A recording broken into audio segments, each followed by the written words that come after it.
আসসালামু আলাইকুম। Animal health care 24 চ্যানেলে আপনাকে স্বাগতম। আজকে আমরা খোরা রোগ নিয়ে বিষয় নিয়ে আলোচনা করব, যেটা হচ্ছে ফুট অ্যান্ড মাউথ ডাইসেস। খোরা রোগের কারণ হচ্ছে ভাইরাসজনিত রোগ।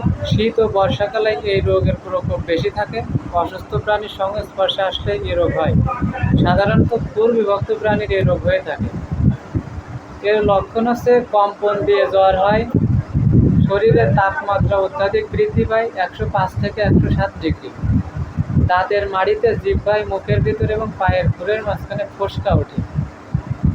প্রথমে জিহ্বা মাড়িতে 2 খুরের মাঝখানে আগুনে পোড়ার মতো ফোসকা পড়ে। পরে ফোসকা ফেটে গিয়ে ক্ষত সৃষ্টি হয়। পশুর মুখ দিয়ে ফেনাযুক্ত লালা পড়তে থাকে। মুখের ঘায়ের জন্য কিছু খেতে পারে না। পা ফুলে যায়, প্রাণী খুঁড়িয়ে খুঁড়িয়ে হাঁটে। অনেক সময় ওলানেও বাটে ফোসকা পড়ে। আক্রান্ত জায়গায় পোকার সৃষ্টি হয়। কিছুক্ষণ পর পিছনের পা ছুটতে থাকে। এর ট্রিটমেন্ট হচ্ছে, 1 নম্বর হচ্ছে পটাশিয়াম পারম্যানেন্ট, অর্থাৎ 5 লিটার পানিতে 1 গ্রাম পটাশ, অথবা 5 লিটার পানিতে 5 গ্রাম ফিটকিরি, অথবা 1 লিটার পানিতে 1 গ্রাম খাবার সোডা মিশিয়ে দিনে 2 থেকে 3 বার ধুয়ে দিতে হবে।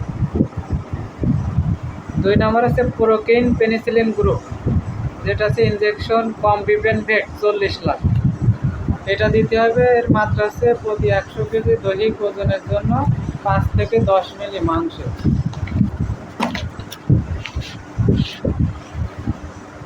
3 নম্বর হচ্ছে জ্বর বা গা ব্যথার জন্য পুরো প্যারাসিটামল অথবা পেন কিলার ব্যবহার করতে হবে। যে কোনো একটি অ্যান্টিহিস্টামিনের হিস্টানল ব্যবহার করতে হবে।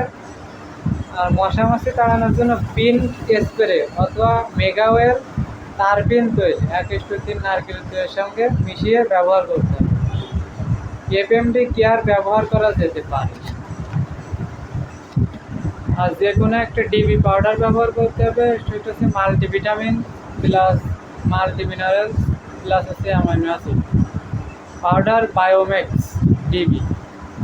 এর মাত্রা হচ্ছে 20 থেকে 25 গ্রাম, 7 থেকে 15 দিন।